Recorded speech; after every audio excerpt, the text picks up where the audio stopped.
Good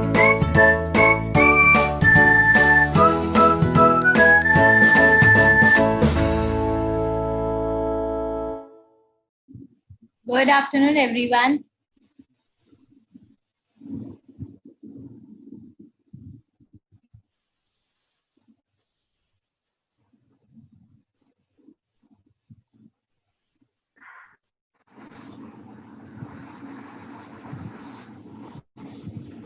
अनु, आप mute करो अपने आप को।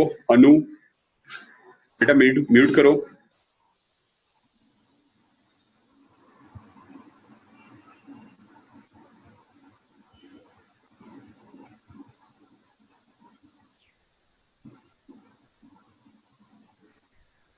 Okay. स्टार्ट करें लेक्चर।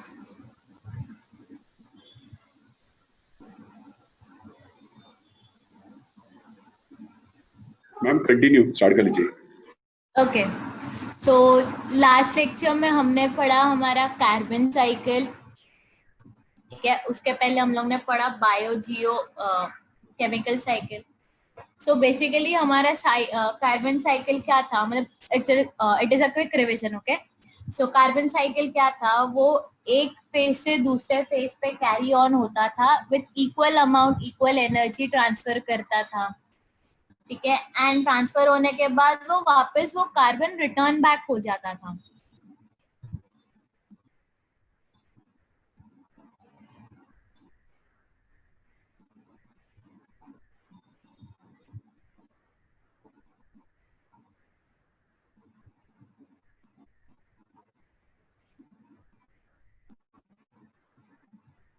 सो हमारा ऑक्सीजन जो है वो ऑल ओवर द एटमॉस्फेयर कितना अमाउंट है, 21% प्रेजेंट है, जो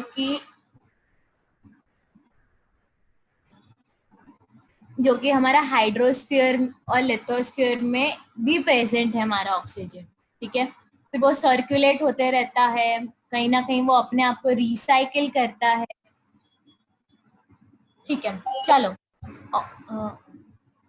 oxygen is highly reactive and it readily reacts with other elements and compound. Oxygen एक ऐसा कंपाउंड एक ऐसा एलिमेंट है जो हर बाकी सब एलिमेंट के साथ बहुत फ्रीली इन नेचर है, मतलब वो किसी से भी जल्दी घुल मिल जाता है। अब एटमॉस्फेयर में ऑक्सीजन प्रेजेंट है तो जाहिर सी बात है बहुत सारे गैसेस भी प्रेजेंट होंगे, नोबल गैसेस, ठीक है। कहीं ना कहीं एलिमेंट्स भी प्रेजेंट है, जैसे ऑक्सीजन हो गया, नाइट्रोजन हो गया, कार्बन हो गया, हाइड्रोजन हो गया, ठीक है। तो ऑक्सीजन क्या करेगा, कहीं ना कहीं वो दूसरे एलिमेंट के साथ पेयर अप करेगा, ठीक है। As oxygen and found in various form like molecular oxygen O2, water H2O, carbon dioxide CO2, inorganic compounds etc, ठीक है। सो बेसिकली हमारा जो ऑक्सीजन है वो हाइड्रोजन के साथ मिक्सअप होके वाटर बनाएगा, कार्बन के साथ मिक्सअप होके कार्बन डाइऑक्साइड बनाएगा, ठीक है। तो एंड नाइट्रोजन के साथ मिक्सअप होगा तो वो नाइट्रोजन डाइऑक्साइड बनाएगा। The oxygen cycle of the biosphere is extremely complex. अब जो ऑक्सीजन साइकिल जो हमारे एटमॉस्फेयर में या बायोस्फीयर में जो प्रेजेंट है वो कहीं ना कहीं बहुत कॉम्प्लेक्स है करके। Oxygen is released in the process of photosynthesis, whereas it is used in process like respiration, combustion, decomposition, corrosion, rusting.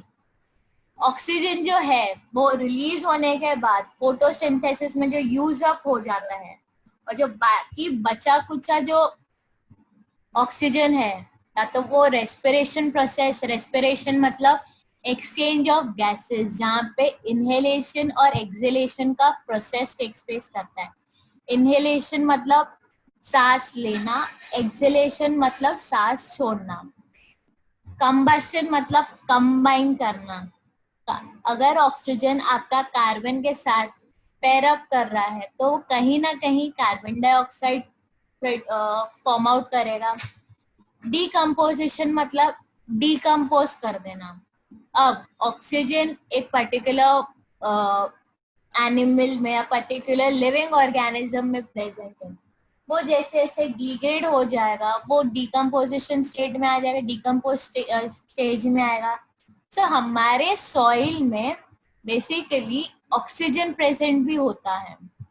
हमारे सॉइल में nitrogen, phosphorus, manganese, magnesium, oxygen, ये सब एलिमेंट्स भी प्रेजेंट होता है।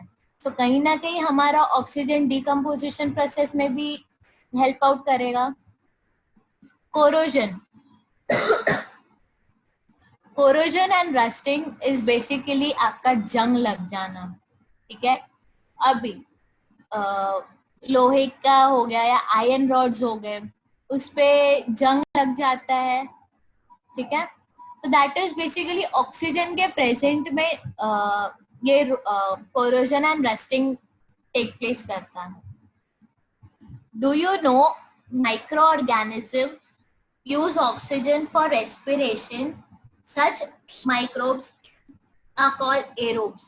अभी माइक्रो ऑर्गेनिज्म को ऑक्सीजन भी चाहिए रहता है रेस्पिरेशन के लिए। वो कहीं ना कहीं ऑक्सीजन क्या करता है, वो इनहेल करेगा या तो ज्यादा ज्यादा एक्सपेल आउट करेगा, ठीक है। कहीं ना कहीं कोई भी एक रेस्पिरेशन के प्रोसीजर में उसको ऑक्सीजन चाहिए रहता है। Such microbes are called as aerobes. अभी एग्जाम में पूछा जाएगा what are aerobes, तो लिखना microbes that you use oxygen for the help of respiration are termed as aerobes, ठीक है। Microbes which do not need oxygen, अभी जो जिन माइक्रो ऑर्गेनिज्म को ऑक्सीजन की जरूरत नहीं पड़ती है उसको बोलेंगे एनाएरोब्स। जिसको ऑक्सीजन की जरूरत पड़ेगी उसको एरोब्स बोलेंगे एंड जिसको नहीं पड़ेगी उसको anaerobes. Oxygen is important for the synthesis of protein, carbon dioxide and fats. अभी कहीं ना कहीं ऑक्सीजन एक मैकेनिज्म परफॉर्म करेगा, एक मेटाबॉलिज्म परफॉर्म करेगा, वो अपने आप को सिंथेसाइज करेगा, ब्रेक डाउन करेगा या यूज अप करेगा। कौन कौन से फॉर्म में, या तो प्रोटीन फॉर्म में, या तो कार्बोहाइड्रेट फॉर्म में, या तो फैट्स फॉर्म में, ठीक है। It is also used in various chemical reaction. अभी जो हमारा ऑक्सीजन है वो कहीं ना कहीं अलग अलग केमिकल रिएक्शंस में भी टेक प्लेस करेगा, अलग अलग केमिकल प्रोसेस में भी टेक प्लेस करेगा। Ozone O3 is produced from oxygen through various atmospheric processes. अभी जो हमारा ऑक्सीजन है वो सिंगल कंपाउंड है। ऑक्सीजन के दो compound that is oxide, O3 is ozone, ठीक है। सो कहीं ना कहीं हमारा जो O3 होगा वो प्रोड्यूस होगा, वो बनेगा, या तो कहीं ना कहीं बोलते हैं ना अपने आप को एनहांस करेगा, अपने आप को ग्रो करेगा। कैसे? कोई भी एटमॉस्फेरिक प्रेशर प्रोसेसेस में।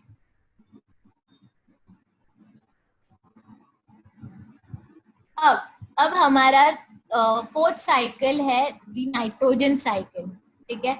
अब हमारा ऑक्सीजन प्रेजेंट था 21%, नाइट्रोजन प्रेजेंट है 78%, दैट इज ओवरऑल 99%, ठीक है।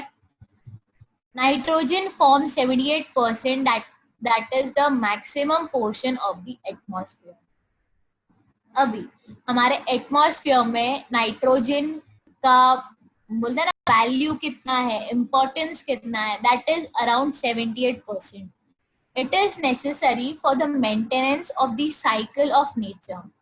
अभी नाइट्रोजन जो है वो कहीं ना कहीं हमारा नेचर को बैलेंस करता है, हमारे नेचर को मेंटेन करता है।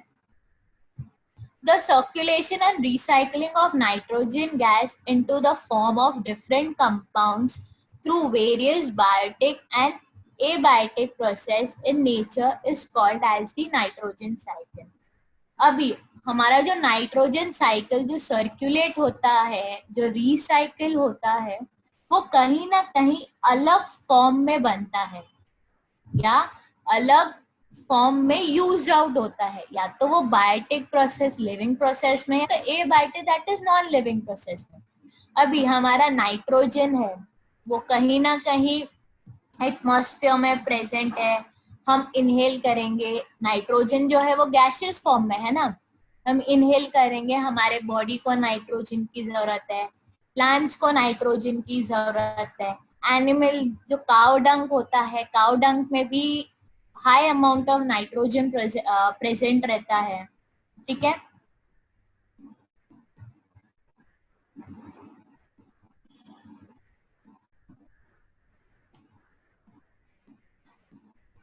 All organisms participate in the nitrogen cycle.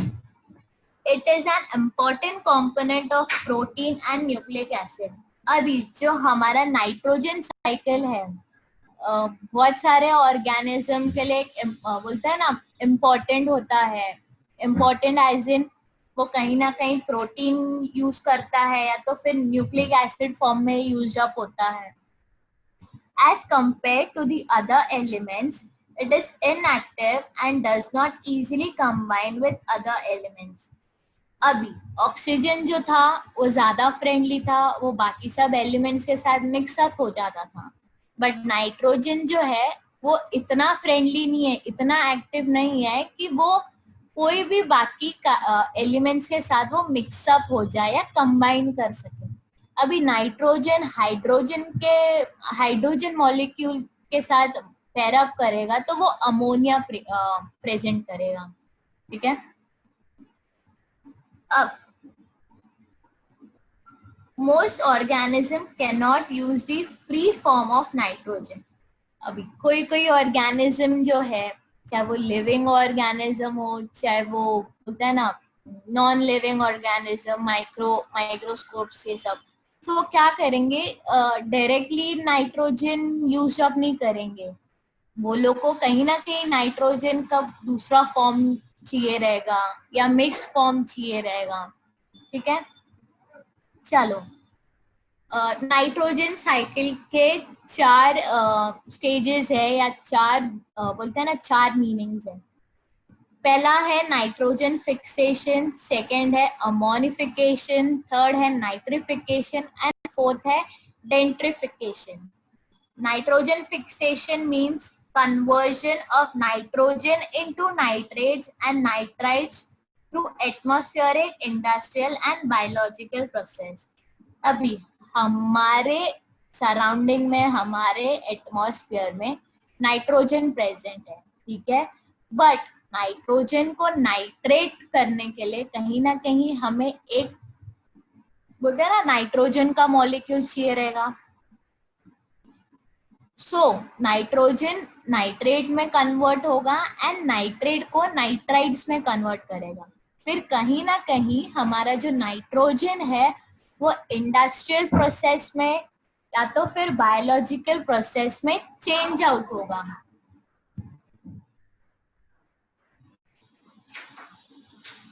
Second term है ammonification, release of ammonia through decomposition of dead bodies and excretory waste of organism, ठीक है। अब मैंने अभी 2 मिनट पहले बोला कहीं ना कहीं हमारा गाय का गोबर या काउ डंग, उसके अंदर NH मतलब अमोनिया प्रेजेंट रहता है।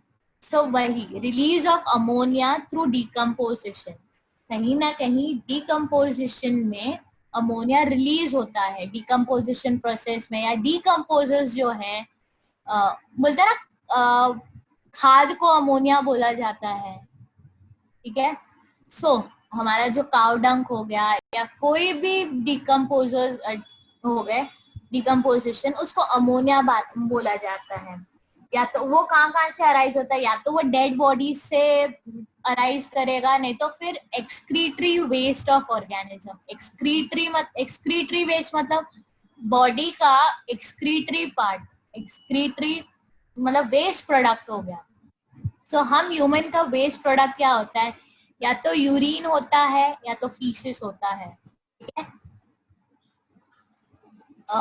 एंड थर्ड होता है वॉमिटिंग एंड फोर्थ होता है स्वेट। हम ह्यूमन बीइंग कहाँ से एक्सक्रीट करते हैं, या तो पसीने के तरह से, या तो वॉमिट करते हैं, या तो यूरिन के यहाँ से, एंड फोर्थ इज हमारा पॉटी, दैट इज फीसेस, ठीक है। सो हम 4 वे में हम अपना एक्सक्रीटरी फंक्शन बोलते हैं ना, एक्सपेल आउट करते हैं, एक्सक्रीट आउट करते हैं। थर्ड है nitrification, conversion of ammonia into a nitrite and then nitrate. Nitrogen में नाइट्रोजन फिक्सेशन में हमारा नाइट्रोजन कन्वर्ट होता था नाइट्रेट से नाइट्राइट तक, एंड नाइट्रिफिकेशन में अमोनिया कन्वर्ट होता है नाइट्राइट और नाइट्रेट में।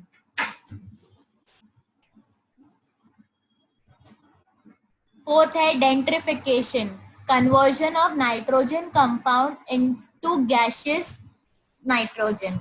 अभी हमारा जो नाइट्रोजन कंपाउंड है, नाइट्रोजन जो है वो कहीं ना कहीं सॉलिड फॉर्म में होगा, या बोलते हैं ना अलग फॉर्म में रहता है, बट वो कंपाउंड अपने आप को टेक्स प्लेस करता है, अपने आप को रिप्रेजेंट करता है, अपने आप को चेंज आउट करता है, किसमें, गैसियस में, गैसियस फॉर्म में।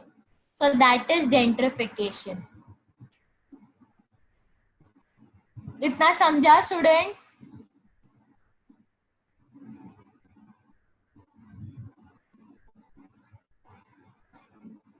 कुछ डाउट है?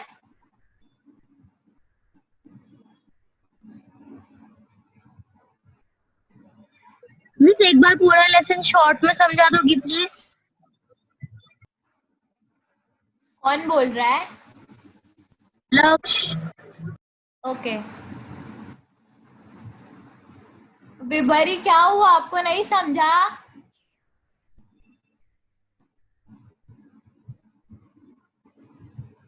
यश को भी नहीं समझा?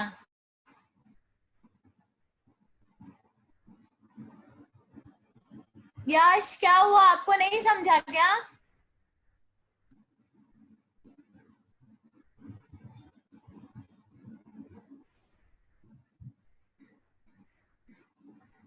ओके, सो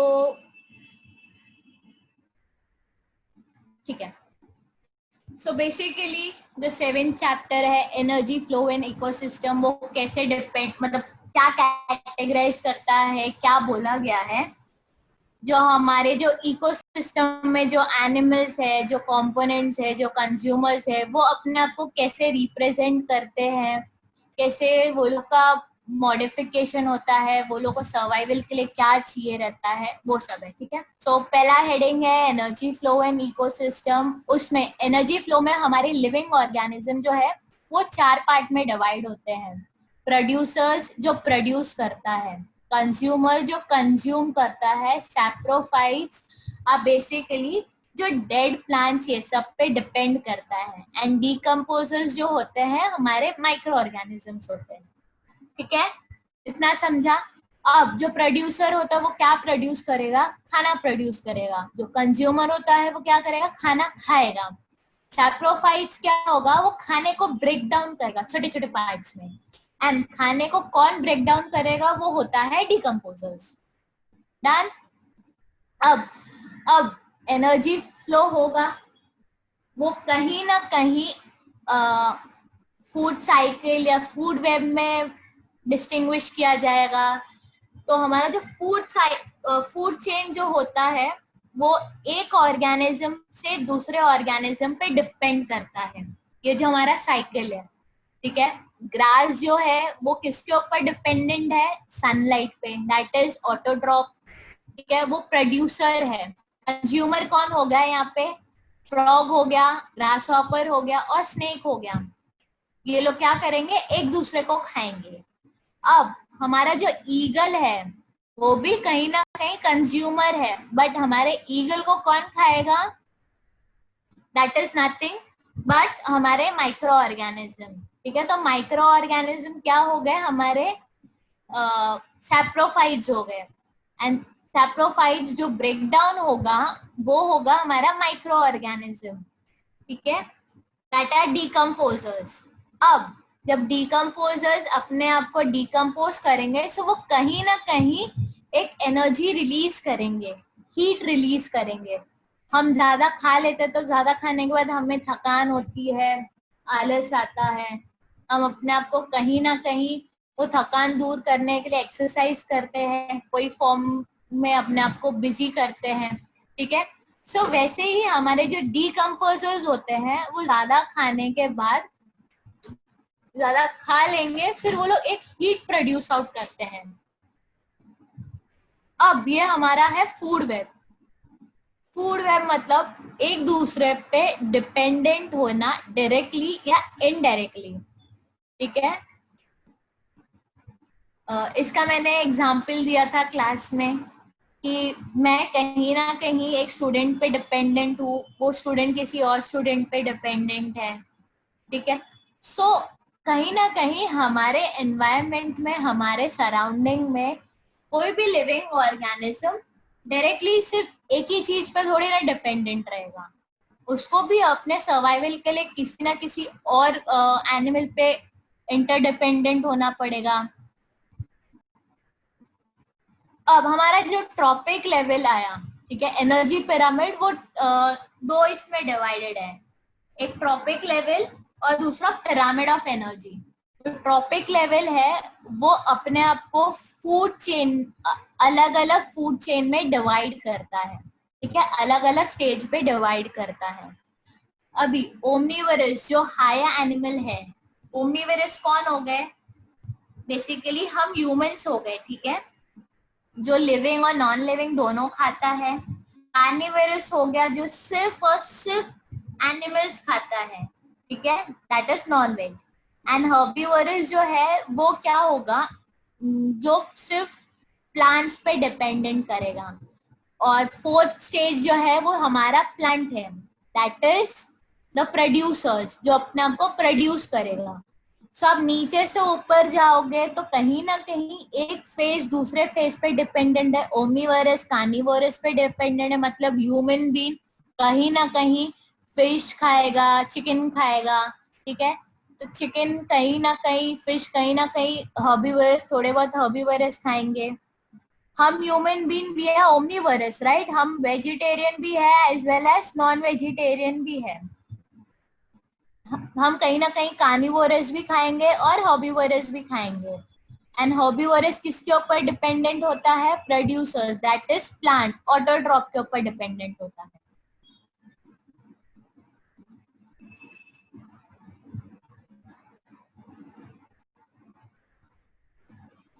ओके, अभी यहाँ आया आपका pyramid of energy. Pyramid of energy पे ये लोग ने एक एग्जाम्पल लिया था। क्या चीज का एग्जाम्पल लिया था? ये लोग ने बोलते हैं ना एक्वेटिक एनिमल्स, एक्वेटिक लाइफस्टाइल का एग्जाम्पल लिया था। सो उसमें क्या था कि एक्वेटिक जो प्लांट्स है, phytoplanktons, they are nothing, plants हो गए। प्लांट्स सबसे टॉप पे आया हमारा ह्यूमंस। ह्यूमंस क्या करेंगे? फिश खाएंगे। फिश जो है वो कहीं ना कहीं छोटे छोटे फिशेस पे डिपेंडेंट होंगे। छोटे छोटे जो फिशेस है वो phytoplankton, that is aquatic plants पे डिपेंडेंट होंगे। मतलब कहीं अमाउंट कहीं ना कहीं ये कहा गया है कि जैसे जैसे आप हायर फेज पे जाते जाओगे आपका एनर्जी लेवल डिक्रीज होते जाएगा। नीचे बड़ा है, नीचे से ऊपर पहुंचने में वो कहीं ना कहीं आपका एनर्जी डिक्रीज होते जाएगा। आप क्या करते हो, समझो आप ग्राउंड फ्लोर पे हो, ग्राउंड फ्लोर से थर्ड फ्लोर तक चढ़ोगे तो क्या करोगे? आपके पास एनर्जी ज्यादा है ग्राउंड फ्लोर पे। ग्राउंड फ्लोर पे आते आते फर्स्ट फ्लोर पे आओगे, आपके पास थोड़ा एनर्जी रहेगा, मतलब थोड़ा एनर्जी यूज आउट हो जाएगा। फिर फर्स्ट फ्लोर से सेकंड फ्लोर पे जाओगे, थोड़ा और एनर्जी यूज आउट हो जाएगा। फिर जब तक आप थर्ड फ्लोर पे पहुंचोगे नहीं, आप एकदम थके महसूस करोगे, एनर्जी रहेगा बट एज कम्पेयर टू आपके ग्राउंड फ्लोर पे जितना एनर्जी था उतना नहीं रहेगा। मतलब हायर द अमाउंट आप लोग जाओगे उतना आपका एनर्जी यूज होते रहेगा,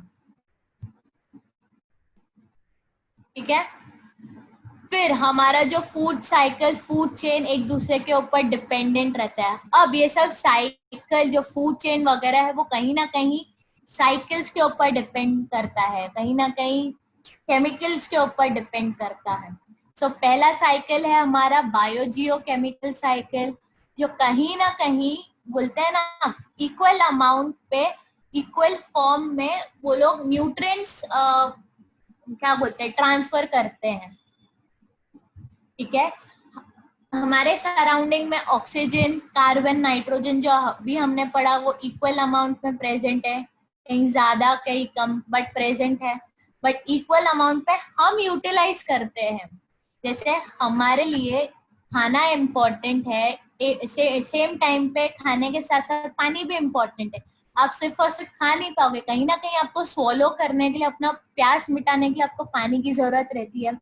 वैसे कहीं ना कहीं एक साइकिल को मेंटेन करने के लिए, एक साइकिल को परफॉर्म करने के लिए दूसरे ऑर्गेनिक कंपाउंड्स की नीड्स रहती है, कहीं ना कहीं एलिमेंट्स की नीड रहेगी। सो हमारे बायोजियो केमिकल साइकिल में हमारे न्यूट्रिएंट्स जो है वो इक्वल अमाउंट में प्रेजेंट है हमारे इकोसिस्टम में। हमारा जो इकोसिस्टम है वो 3 स्टेज में डिवाइडेड है, हाइड्रोस्फीयर, एटमॉस्फेयर और लिथोस्फीयर। हाइड्रोस्फीयर मतलब आपका नदी, पानी, ये सब। एटमॉस्फेयर मतलब आपका सराउंडिंग, आसमान। लिथोस्फीयर मतलब आपका लैंड। ठीक है, अभी आपका जो एटमॉस्फेयर है, हाइड्रोस्फीयर है और लिथोस्फीयर है, वो एक दूसरे पे डिपेंड है।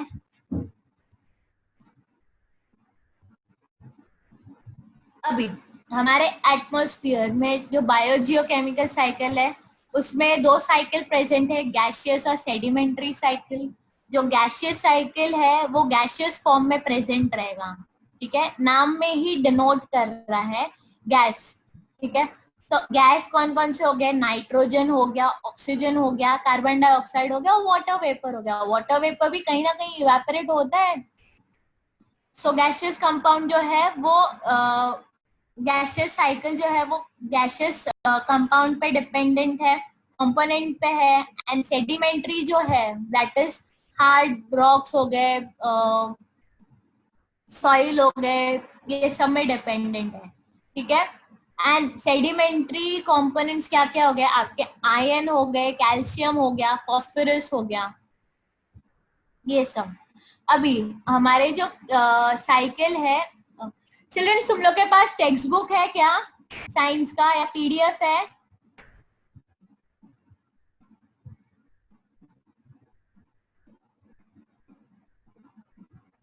ओके, ठीक है ठीक है।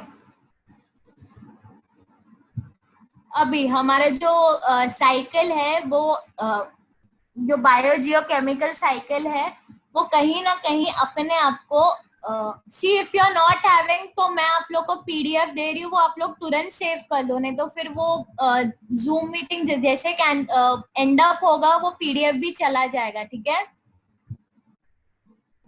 सो अभी हमारा जो बायोजियो केमिकल साइकिल है वो कहीं ना कहीं 3 सब साइकिल्स पे डिपेंडेड है।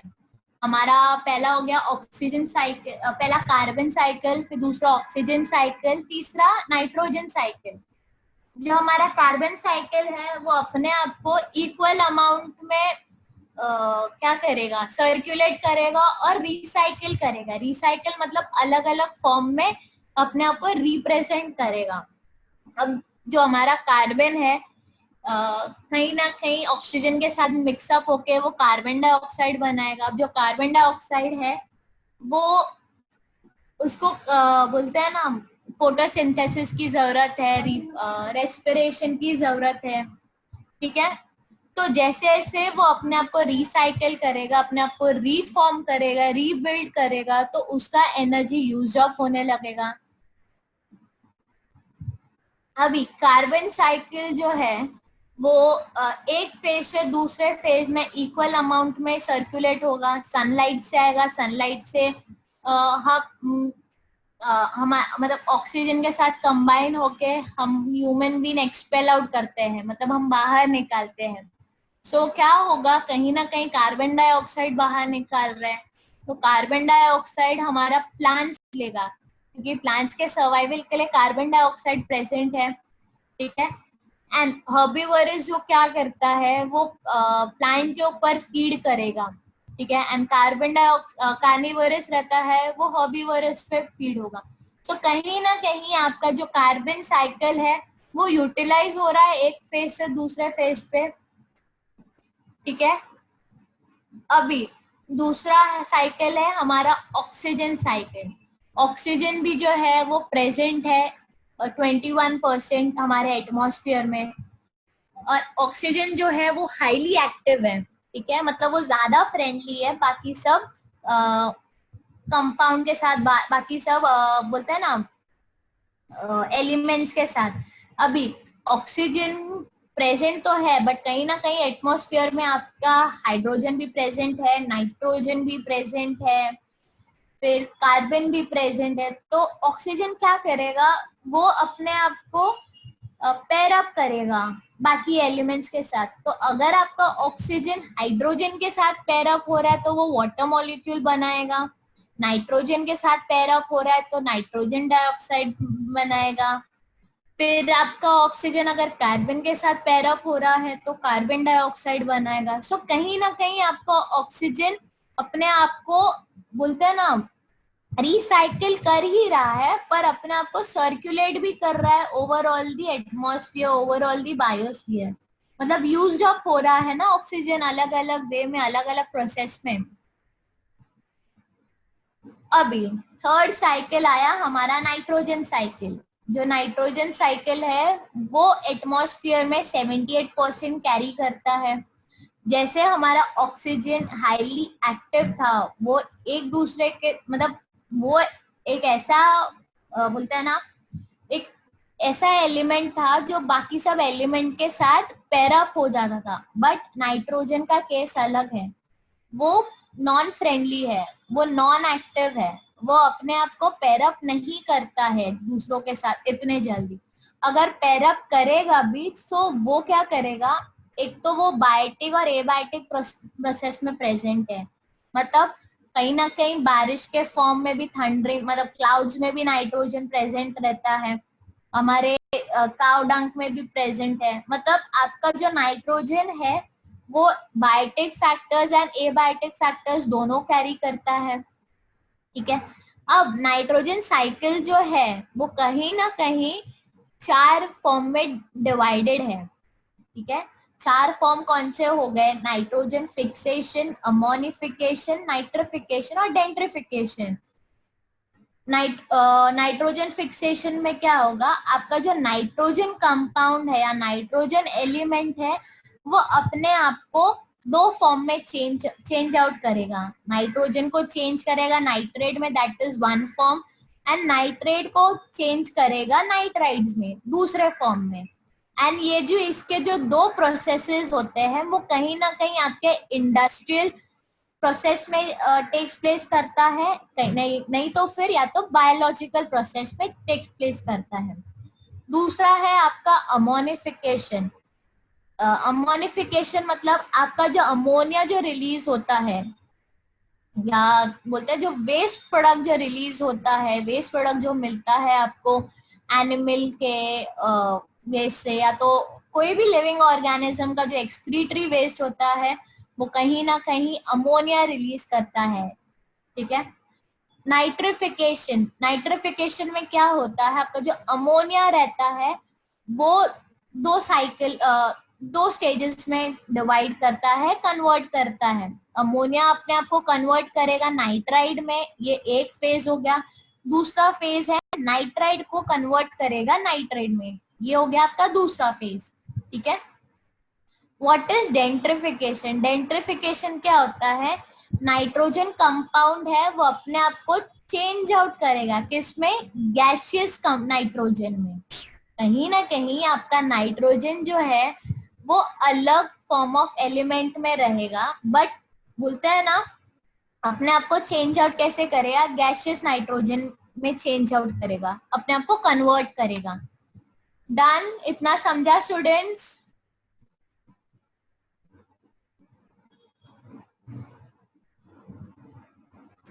बेटा इवनिंग में इस चैप्टर का टेस्ट रहेगा, इवनिंग 6 o'clock इस चैप्टर का टेस्ट रहेगा, 6 o'clock, राइट? 6 बजे इस चैप्टर का टेस्ट होगा। डन? स्टूडेंट मैंने पीडीएफ सेंड किया है, होप सो आप लोग डाउनलोड कर लो करके, क्योंकि you all are left with 1 minute।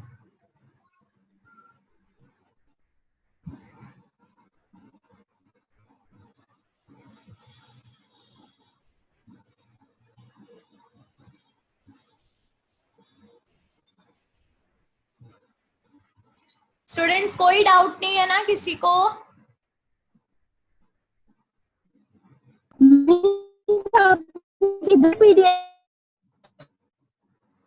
क्या बोल रहे हो? मिस आपने किधर पीडीएफ भेजा है? चैट बॉक्स में देखो रहेगा, स्क्रॉल डाउन करो।